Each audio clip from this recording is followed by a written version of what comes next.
What is up, YouTube? It is I, Clutch Marles, and I'm back. And we got some updates. I ordered a new stereo. So I took this stereo and these speakers out of the Corvette because we all know, we found out last year, I drive much better with the music playing. So I'm like, we need a radio. So I went out to the Corvette, took the radio out. There's no antenna. I undid the antenna wire. So this thing only works with CDs. And since it's so old, it doesn't Bluetooth straight to my phone. I'd have to hook up a cigarette lighter, get a transmitter, all that. So when I build my Corvette, we are going to be cutting the body 100% off. It's going to look like a giant go-kart. And I'm not going to be driving a giant go-kart without music. So we're going to have to order a outdoor weatherproof stereo for the Corvette. So I just went ahead and ordered it, and we're going to test it in this. We got the stereo, and it's coming with 4 speakers. So, you know, I should have a pretty good run. We're going to mount the NDCNC phone mount in this. Tonight I'm going to be working on installing my front bumper. Now, I've ran a lot of minivan derbies where they say, you know, front bumper, you're allowed a piece of 3x3 or 4x4.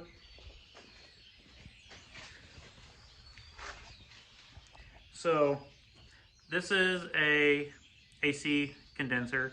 On the other side of that is your radiator. So this is approximately an inch thick. You put a piece of 4x4 here, you got 5 inches between your radiator and the front of your bumper. I went with this. You know, by the time I mount this on here, 1, it's got a little point to it.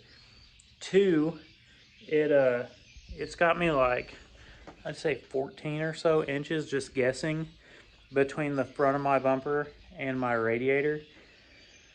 You want to try to save your radiators. I know you guys in the Dodge Caravans are just looping your lines together, but all us other people, you know, these cars run really good when they got antifreeze and water flowing through them.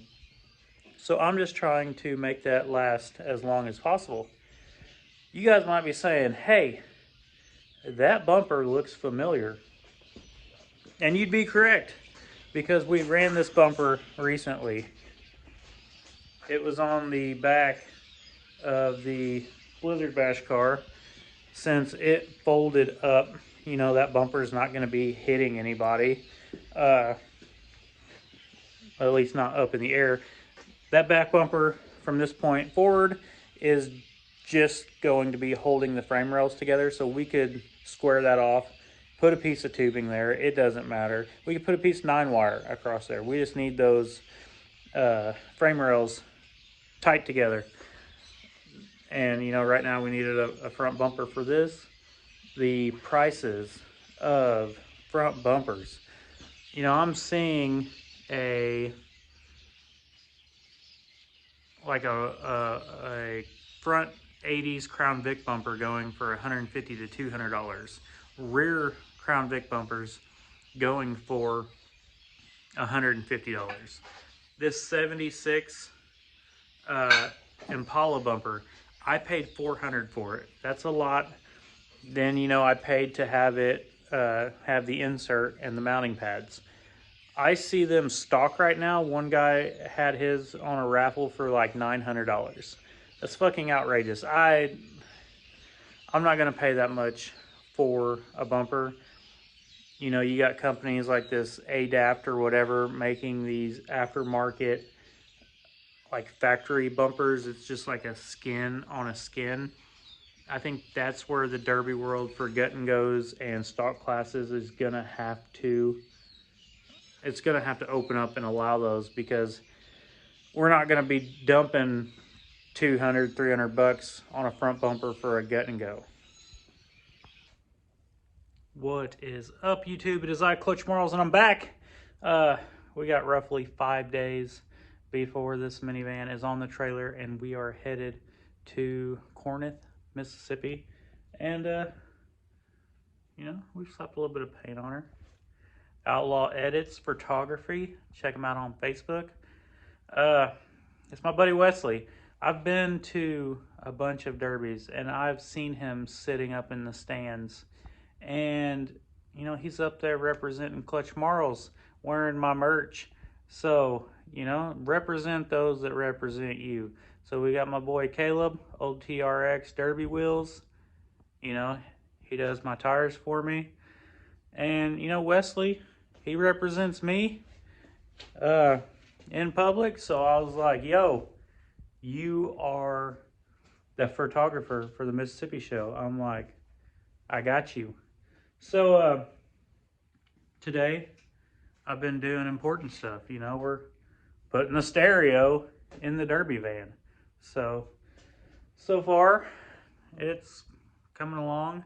We just got a couple things to finish this build up.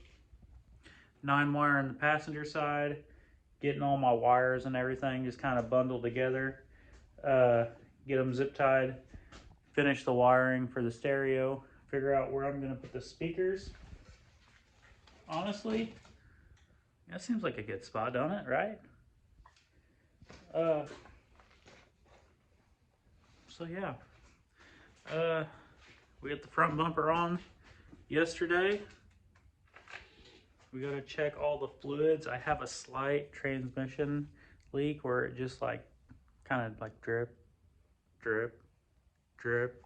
So I think I'm going to run a hose from the tube, the dipstick tube, into the van, just so that after inspection, when the hood is tied down, before I go out on the track, I will be able to fill it up.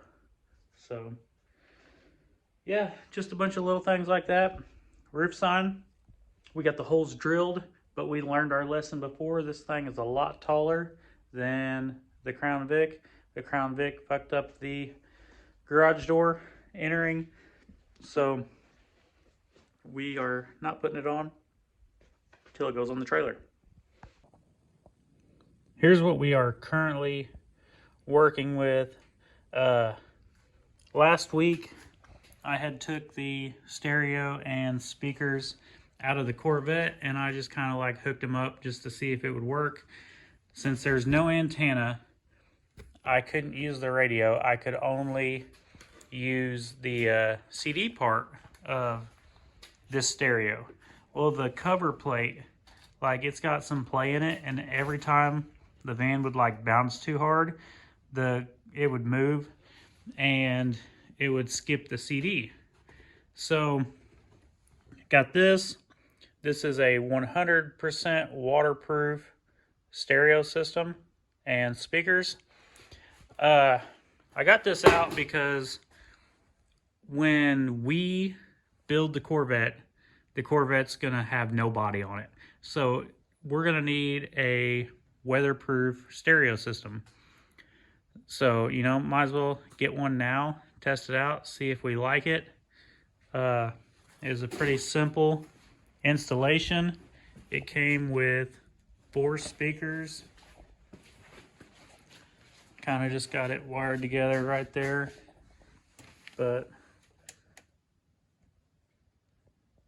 like lights up. It's Bluetooth. It's got the radio. It's got an auxiliary cord. All kinds of shit. But you know, it'll do what we need to do for the demolition derby.